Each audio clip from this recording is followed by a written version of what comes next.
শিক্ষা দিন। এই শিক্ষার ক্ষেত্রে আমি আপনাকে আবার প্রথম ছুড়ে দেওয়া 3টা প্রশ্ন আমি আপনাকে আবারও বলবো। 1 নাম্বার, আপনার সন্তানকে আপনি কি পড়াবেন, কোথায় পড়াবেন, কার কাছে পড়াবেন, না কেন পড়াবেন, কি পড়াবেন, কোথায় বা কার কাছে। আর 3 নাম্বার হলো কেন পড়াবেন। কেন বলছি, আপনি এখনই সিদ্ধান্ত নিন আপনার সন্তানকে আপনি কি বানাবেন, ডাক্তার, ইঞ্জিনিয়ার, প্রফেসর বা ইত্যাদি এগুলো বানাবেন, নাকি কৃষক বানাবেন, নাকি ব্যবসায়িক বানাবেন। মানুষ যা চায় তা 2-3% হয়। এই জন্য চাওয়াটা বাস্তবসম্মত চান। চাওয়াটা কি চাইবেন, বাস্তবসম্মত চাওয়া। সবাই বলে হুজুর আমার ছেলের জন্য দোয়া করবেন, আমার ছেলে গর্ভে আছে, আমার ইচ্ছা ছেলে বড় হলে আমি তাকে মাদ্রাসাতেই পড়াবো, হাফেজ বানাবো। সন্তানের জন্ম হয়েছে, নাম রেখেছে পল্টু, নাম রেখে বড় হয়েছে, দেখা হয়েছে হুজুরের সাথে দোয়া করবেন আমার ছেলে হয়েছে। এগুলো করার পরে কিছুদিন পরে স্কুলে দিবে, কেজি স্কুলে, সেখান থেকে আর ফিরানোর কোনো পথ নাই। যেহেতু ক্লাস 3 পাস করে গেছে, এখন আবার ঘুরে মাদ্রাসায় যাওয়াতে যদি আবার ওয়ানে ভর্তি করে তাহলে আবার কেমনে দিই। আমি ছেলেকে ভালোই বানাবো, আলেমই বানাবো, এই পথেই যা। এই পথে যেতে যেতে দেখবেন সামনে সাগর, লাফ দিতে হবে সাগরের মধ্যে। তার মানে নষ্টামির চরম পর্যায়ে চলে যাবে। তার মানে আপনি সিদ্ধান্ত নেননি এখনো সন্তানকে কি বানাবে, কি পড়াবে, সিদ্ধান্ত নেন। এই কোমলমতি আমি আমার বড় ভাই ডক্টর মুজাফফর ক্লাস 6 যখন তিনি পড়েন তখন তার বন্ধুরা এসএসসি পাস করেছে, আমার মনে আছে। আমার ছোট বোন আমার প্রায় 4 বছরের ছোট, আমার 1 বছর আগে এসএসসি বা দাখিল পরীক্ষা দিয়েছে আমার ছোট বোন। তো মুজাফফরকে আপনারা চিনেন, বাট তার বন্ধুদের একজনকেও আপনি চিনেন না। এই 4-5 বছর কি খুব বড় ফ্যাক্ট হয়ে গেছে? আমাদের কাছে তো কোনো ফ্যাক্ট হয়নি, আপনার কাছে 1 বছর এত গুরুত্বপূর্ণ হয়ে গেল। তাও আপনাকে ওইটাই পড়াতে হবে, ওখানেই রাখতে হবে। এই ধরনের বিভ্রান্তমূলক চিন্তা ভাবনা বাদ দেন। আমি ক্লাস 3 পড়লাম, ক্লাস 3 1 বছরই স্কুলে গেছি। ক্লাস 3 পড়ে আমাকে আব্বা নিয়ে চলে গেলেন হেফজখানায় পড়লাম। আমার বন্ধুরা, আমি যখন ক্লাস 7 তখন আমার বন্ধুরা এসএসসি পরীক্ষা দিল। তারা পরীক্ষা দিল 99 সালে, আর আমি পরীক্ষা দিলাম 2003 সালে। তো আমার বন্ধুরা তো আছে, ওরা এখনো বেঁচে আছে, কেউ মরে না, জীবিত আছে। তো আপনারা এটা যদি না বুঝেন, একটা মানুষকে, একটা সন্তানকে মানুষ বানাবেন আপনি, তো এখন শিক্ষিত এডুকেটেড হাই এডুকেটেড বানাতে গিয়ে যদি হাই বিয়াদব হয়ে যায়, তাহলে আপনার ওই এডুকেটেড পার্সনের কি প্রয়োজন? যে একবারে টাকনির নিচে কাপড় পরবে, প্যান্ট পরবে, প্রতিদিন সকালে উঠে নবীর সুন্নাতকে জবাই করে দিবে, তারপরে এলাকায় ভালো থাকবে, সালাতের জন্য কোনো টেনশন নাই, সকাল 7টায় ঘুম ভাঙবে, তখন উঠে ব্রাশ করে নাস্তা করে অফিসে যাবে। এটা যদি আপনার কাছে সফলতা এবং ভালো ছেলে মনে হয়, তাহলে আপনার জন্য এটা চলবে, আপনার জন্য বছর লস হবে। কত জনকে যে আমি বুঝিয়েছি এইভাবে, তারা এখনো বুঝে নাই, বুঝতেও চায় না। অনেক ছেলেরা এসে ক্লাস 7 8 থেকে 6 থেকে ছেলেদেরকে নিয়ে যায়, কি বলে জানেন? এই বছর নিয়ে গেছে, এখন ফাইনাল পরীক্ষা হচ্ছে না, ছেলেদেরকে ফাইনাল পরীক্ষা দিতে দেয় নাই। ফাইনাল পরীক্ষা দেওয়ার আগে ও 7 পড়ে, 6 পড়ে, 7 ছেলে 4 জন ছেলে আমার মাথা থেকে বা চলে গেছে। কেন জানেন? সামনে বছর ওদের পরীক্ষা, এসএসসি পরীক্ষা। ছেলেগুলো মাশাআল্লাহ খুবই ভালো। তার মধ্যে একটা ছেলে আসছে, এই কথাগুলো বলতেছে আপনাদের শিক্ষার জন্য, জাস্ট শিক্ষা, আমি উপযুক্ত শিক্ষার কথা বলেছি। গাইবান্ধার একটা ছেলে, টিচারদের সাথে ভালো মহব্বত, আমি নিজেও তাকে বেশ মহব্বত করি ভালো ছেলে হিসাবে। আমাদের সবার সিদ্ধান্তকে ওভারটেক করে, ওভারকাম করে সে চলে গেল বাড়িতে।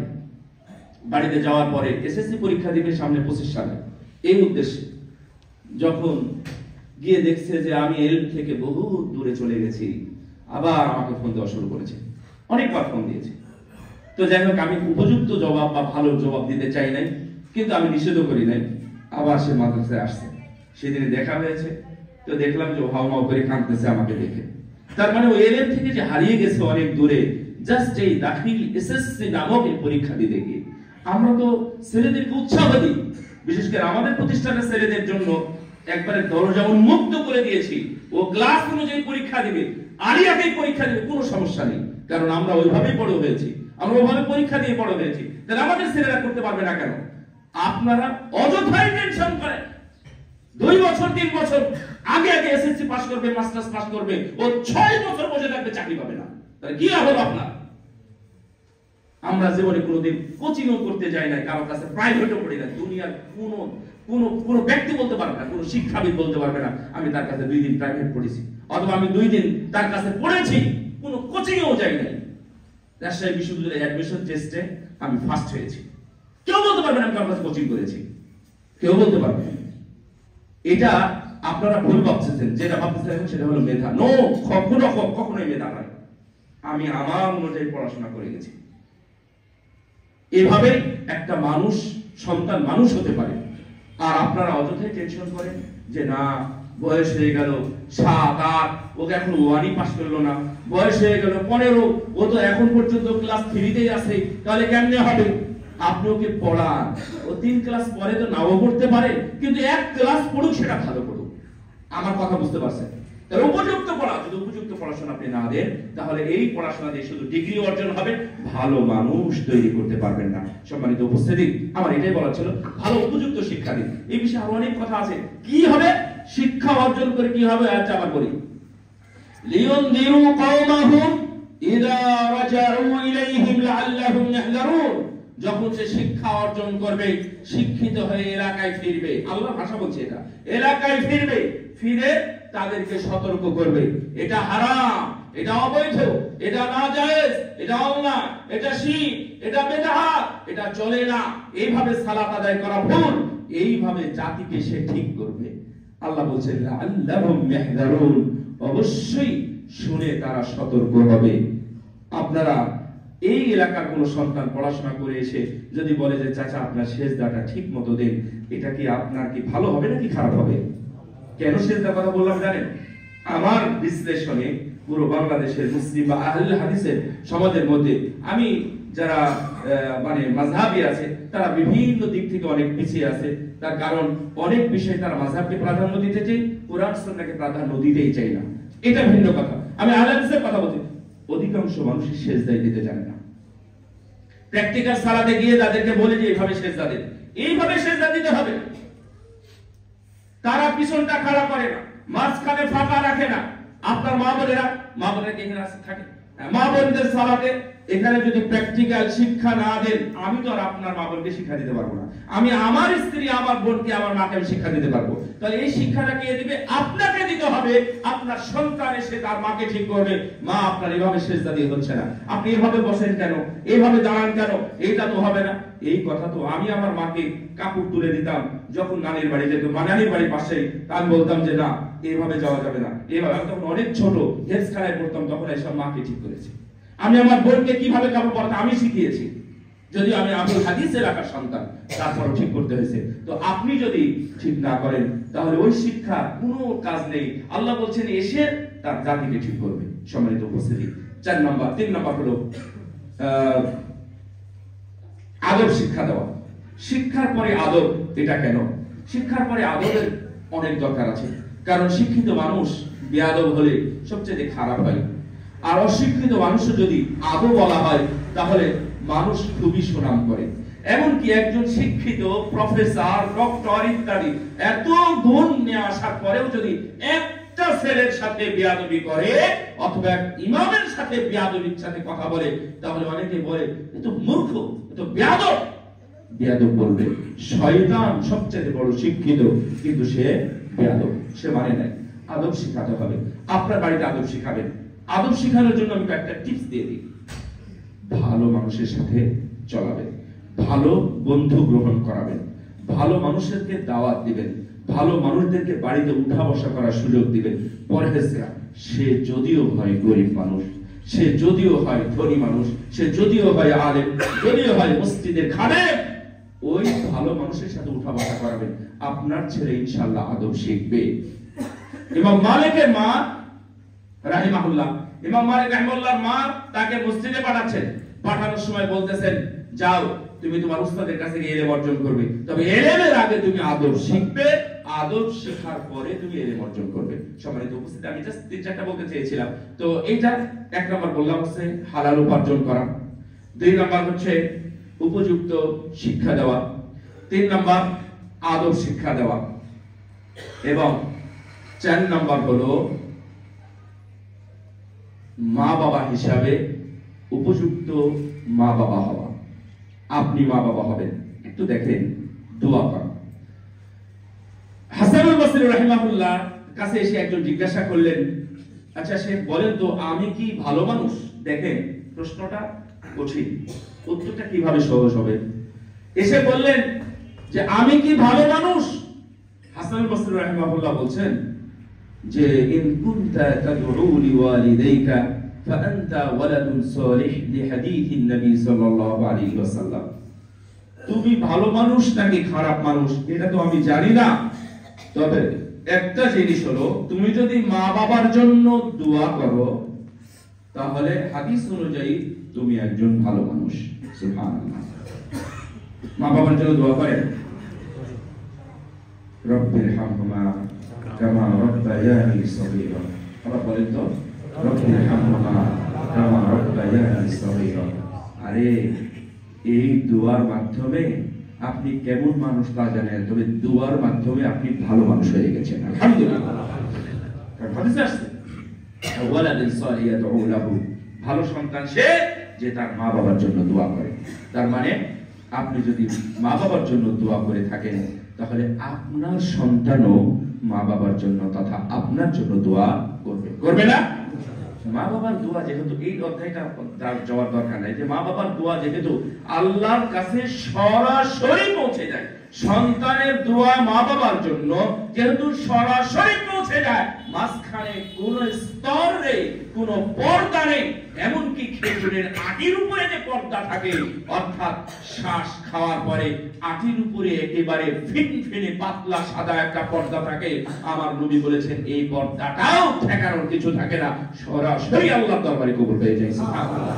তার মানে এই দোয়া বলবেন। ইব্রাহিম আলাইহিস সালাম তার সন্তানদের জন্য দোয়া করতেন, ওয়াজনুবনি ওয়া বানিয়া আন নাবুদাল আসনাম রব্বি জাআলনি মুকিমাস সালাতি ওয়া মিন যুররিয়্যাতি রব্বানা ওয়া তাকাব্বাল দুআ। ইব্রাহিমের মতো মানুষ, জাতির পিতা, তারপরেও তার সন্তানের জন্য দোয়া তিনি ঠিকই করেছেন। দেখেন উনি কিন্তু সন্তান পালনের জন্য দুনিয়াতে আসেন নাই, তাই না? উনি নবী, দাওয়াতি কাজের জন্য এসেছেন, উনি রিসালাত প্রকাশ করবেন, প্রচার করবেন, এই কাজ। কিন্তু দেখেন সন্তানের প্রতি খেয়াল তাদের ঠিকই ছিল। কোন অকারণ ছিল কি? তারা ঠিকই ছিল সন্তানের প্রতি। আল্লাহ কাছে দোয়া করলে, আল্লাহ তুমি আমার সন্তানকে মূর্তি পূজা থেকে এবং আমাকে মূর্তি পূজা থেকে তুমি দূরে রাখো। আল্লাহ দোয়া এমন ভাবেই কবুল করলেন, তাদের আপন দাদা, তার মানে ইব্রাহিম আলাইহিস সালামের বাবা মূর্তি পূজা, সে হলো প্রধান মূর্তি নির্মাণকারী ব্যক্তি হওয়া সত্ত্বেও ইব্রাহিম আলাইহিস সালামের সন্তান মূর্তি পূজা থেকে এত দূরে থাকলেন, আল্লাহ 2 জন সন্তানকে নবী বানিয়ে দিলেন। দোয়া এইভাবে কবুল হয়।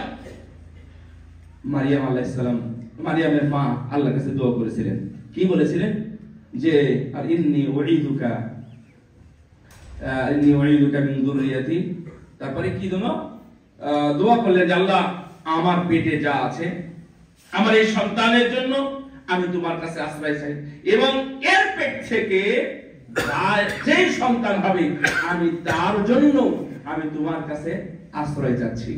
আপনি কি জানেন পৃথিবীতে 2 জন মানুষকে শয়তান খোঁচা দিতে পারে নাই, এই দোয়াটা কবুল হয়ে গেছিল। সুবহানাল্লাহ। মা দোয়া করেছে, আল্লাহ এমন ভাবে কবুল করেছে, মারিয়াম আলাইহিস সালামকে শয়তান খোঁচা দিতে পারে নাই, মারিয়ামের সন্তান তাকেও আল্লাহ খোঁচা দিতে পারে নাই, ঈসা আলাইহিস সালামকে। সুবহানাল্লাহ। এই 2 জন সন্তান জন্মের সময় তারা কান্নাকাটি করে নাই। ঈসা আলাইহিস সালাম এখনো বেঁচে আছেন, ইনশাআল্লাহ দুনিয়াতে আবার আসবেন। সম্মানিত উপস্থিতি, আল্লাহ কিভাবে দোয়া কবুল করেছেন। জাকারিয়া আলাইহিস সালাম আল্লাহর কাছে দোয়া করলেন, আল্লাহ আমার স্ত্রীর এই অবস্থা, ও বন্ধা, সন্তান হবে না। আমার এই হাড় মজ্জা শুকিয়ে গেছে, চুল দাড়ি সব পেকে গেছে, পুরা ঠনঠনে হয়ে গেছে, এখন সন্তান সম্ভব নাই। কিন্তু আমি কার কাছে যাচ্ছি? ওয়ালাম ইয়াজআলনি, আল্লাহ রাব্বুল আলামিন এই কথা উল্লেখ করেছেন যে আমি এমন মানুষের কাছে, এমন সত্তার কাছে দোয়া করছি, এখানে আমি কখনোই নিরাশ হই নাই, কখনোই নিরাশ হইনি। আল্লাহ রাব্বুল আলামিন এইভাবে দোয়া করলেন, দোয়া করার কারণে আল্লাহ রাব্বুল আলামিন তার দোয়া কবুল করে নিলেন। জাকারিয়াকে আল্লাহ এমন সন্তান দিলেন, ইয়াহইয়া নাম রেখে দিলেন আল্লাহ, একমাত্র নাম পৃথিবীতে আল্লাহ নাম রেখেছেন মানুষের নামে একজন ব্যক্তি, তিনি হলেন ইয়াহইয়া আলাইহিস সালাম। তাদের সন্তান হওয়ারই কথা ছিল না, তাও আল্লাহ সন্তান দিয়েছেন। সুবহানাল্লাহ। সম্মানিত উপস্থিতি, দোয়াটা আপনারা রাখবেন।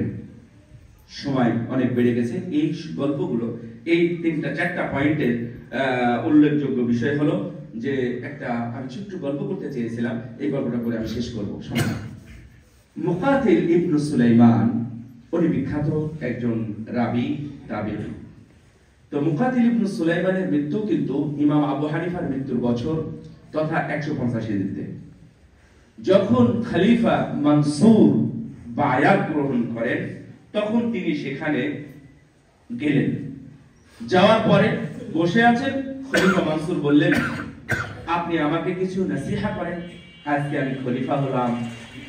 তখন মুকাতিল ইবনে সুলাইমান বললেন যে আমি আপনাকে নসিহা করব, আমি যা শুনেছি সেটা বলবো নাকি যা চোখ দিয়ে দেখেছি তার উপরে নসিহা করব। তখন উনি বললেন, ইদনি মা রাআইত, আপনি যা দেখেছেন চোখ দিয়ে, আপনি সেটার উপরেই আমাকে নসিহা করুন। আমার কথা বুঝতে পারছেন? আপনাদের এই সন্তান, এই সম্পদ, সন্তানদের জন্য আমাদের মন কাঁদে, সন্তানদের জন্য তো অন্তত কিছু করে যায়। এই মানসিকতা আপনাদের যদি ভুল হয় তাহলে ভেঙে ফেলবেন, আর যদি ঠিক হয় তাহলে সাবেত করবেন। তো মুকাতিল ইবনে সুলাইমান তখন বললেন, আমি উমর ইবনে আব্দুল আজিজকে দেখেছি, ওনার মৃত্যুর সময় ওনাকে জিজ্ঞাসা করলাম যে আপনি আপনার 11টা সন্তান রেখে গেলেন, কি রেখে গেলেন তাদের জন্য? তখন উনি বললেন, তারাকতু লাহুমুত তাকওয়া, আমি তাদের জন্য শুধুই তাকওয়া রেখে গেলাম। আচ্ছা, উমর ইবনে আব্দুল আজিজ কি ছিলেন? খলিফা, যাকে বলা হয় পঞ্চম খলিফা। বুঝেন তো, আবু বকর, উমর, উসমান, আলী, এরা 4 খলিফা ছিলেন। কিন্তু তার মানে পাওয়ার, তার কার্যক্রম, তার পরিচালনা এত সুন্দর, মহৎ, সর্বোচ্চ সুন্দর ছিল, এই জন্য তারা নামকরণ করেছে ইতিহাসবিদরা, ইনি হলেন পঞ্চম খলিফা। সুবহানাল্লাহ। এই মানের একজন মানুষ খলিফা মারা যাচ্ছে, 11টা ছেলে সন্তান রেখে মারা গেলেন, বলছেন যে আমি তাদের জন্য শুধু তাকওয়াই রেখেছি। ফাইন কানু সালিহিন ফাল্লাহু ইয়াতাওয়াল্লাস সালিহিন, যদি তারা ভালো হয়, যদি সৎ হয়, তাহলে আল্লাহ বলে দিয়েছেন এই সৎ বান্দাদের দায়িত্ব মহান আল্লাহই গ্রহণ করবে। খালাস। তবে তার সম্পদ ছিল 18 দিনার। মারা যাওয়ার সময় 9 দিনার দাফন কাফনে চলে গেল, আর 9 দিনার বাকি থাকলো। 1 দিনার করেও ভাগ হলো না, হলো না। খালাস, গল্প এখানে শেষ। কিন্তু উনি আরেকটা গল্প বলছেন যে আমি হিসাম ইবনে আব্দুল মালিককে দেখেছি, তিনিও তার 11টা ছেলে সন্তানের জন্য টাকা রেখে গেছিলেন। তিনি কত রেখে গেছিলেন? 1,10,00,000 দিনার। তিনিও খলিফা ছিলেন। তিনি রেখে গেলেন কি? 1,10,00,000 দিনার। মানে প্রত্যেকের জন্য কত করে? সহজ হিসাব 10 লক্ষ। 10 লক্ষ দিনার রাখলেন, আর ইনার 10 দিনারও রাখলেন না, একজনের জন্য 10 লক্ষ দিনার রাখলেন। তখন উনি বললেন, ফারাআইতু, আমি আমার চোখ দিয়ে দেখেছি, একদিন এই উমর ইবনে আব্দুল আজিজের 1 সন্তান আল্লাহর রাস্তায় জিহাদের জন্য 100টি করে ঘোড়া দান করতেছে। সুবহানাল্লাহ। আর আমি ঠিক ওই অবস্থায় হিসাম ইবনে আব্দুল মালিকের সন্তানগুলোকে আমি দেখেছি, তারা বস্তা ঘাড়ে নিয়ে মানুষের দরবারে দরবারে ঘুরতেছে, মানে ভিক্ষা করতেছে। তাহলে তাকওয়া যদি রেখে যান, তাহলে আল্লাহ দায়িত্ব নিয়ে যদি তাকে ধনী বানানোর প্রয়োজন হয় ধনী হবেন, যদি গরিব থাকার আল্লাহ প্রয়োজন মনে করেন তাহলে গরিব থাকবে, কিন্তু আপনি তাকওয়ার উপর রেখে গেছেন। এবং আরেকটা কথা এখানে সত্য কথা, ওমর ইবনে আব্দুল আজিজ মরার সময় যে কথাটা বলছিলেন তার মধ্যে বলছিলেন যে আমি তাদের উপর তাকওয়ার উপর রেখে গেলাম, যদি ভালো হয় আল্লাহ দেখবেন, আর যদি খারাপ হয় তাহলে আমার টাকা পয়সা ওই খারাপদের জন্য রেখে গেলাম না। কারণ খারাপ মানে কি, মদ খাবে, জুয়া খেলবে, ইত্যাদি ইত্যাদি করবে, আর আমার টাকা তাদের মধ্যে ব্যয় হবে, আমি তার জন্য রেখে গেলাম। তাহলে আপনারা টাকা পয়সা তাদের জন্যই গুছাচ্ছেন, তাদেরই বাড়ি গাড়ি করতেছেন। আমার কবি বলছেন যে মানুষ পাগল, ওয়ারাআইতুন নাসা ইয়াজরি ওয়ারাআল মালি ফাল মালু তারিকুহু ওয়ারাআইতুন নাসা ইয়াজরি ওয়া ইয়াখাফু মিন রিজকিহি ফাল্লাহু রাযিকুহু ওয়ারাআইতুন নাসা ইয়াবনিল কুসুরা ওয়াল কবরু মাসকানুহু। আমি কত পাগলকে দেখেছি তারা শুধুমাত্র সম্পদের পিছনে দৌড়ায়, কিন্তু সম্পদ রেখেই তাকে চলে যেতে হয়। চলে যেতে হয় না? আপনি অর্জন করলেন, আপনি রেখে যাবেন, নিয়ে যান কবরের মধ্যে, ডলার নিয়ে যান, নাহলে সোনা দানা আপনি ইয়া করে চেঞ্জ করে ওগুলো কবরে নিয়ে যান, তাও তো নিয়ে যান, নিশ্চিত করলেন না, তাহলে আমরা পাগল না? আবার উনি আরেক পাগলের কথা বলছেন যে আমি আরেক পাগল দেখেছি বিশাল বড় বড় প্রাসাদ নির্মাণ করছে, অথচ ওই প্রাসাদেও থাকবে মানুষ যখন 50-60 বছর বয়সে তখন প্রাসাদ নির্মাণ করে, কয়েকদিন পরে মারা যায়, তাহলে প্রাসাদে থাকে কি তার সন্তানেরা, ভালো নাকি খারাপ সে কে জানে। এই জন্য সন্তান ভালোভাবে রেখে দেন, এত অর্থ সম্পদ ইত্যাদি এর পিছনে না রেখে সন্তানের পিছনে সময় দিন, ইনশাআল্লাহ আমাদের নাজাতের জন্য খুবই যথেষ্ট হবে। খুবই জরুরি 3টা বিষয় আমি বলে দিলাম, আল্লাহ যেন আমাদের 3টা বিষয়ের উপরে মানা থাকা তৌফিক দান করেন। আমিন। সাল্লাল্লাহু আলাইহি ওয়া সাল্লাম।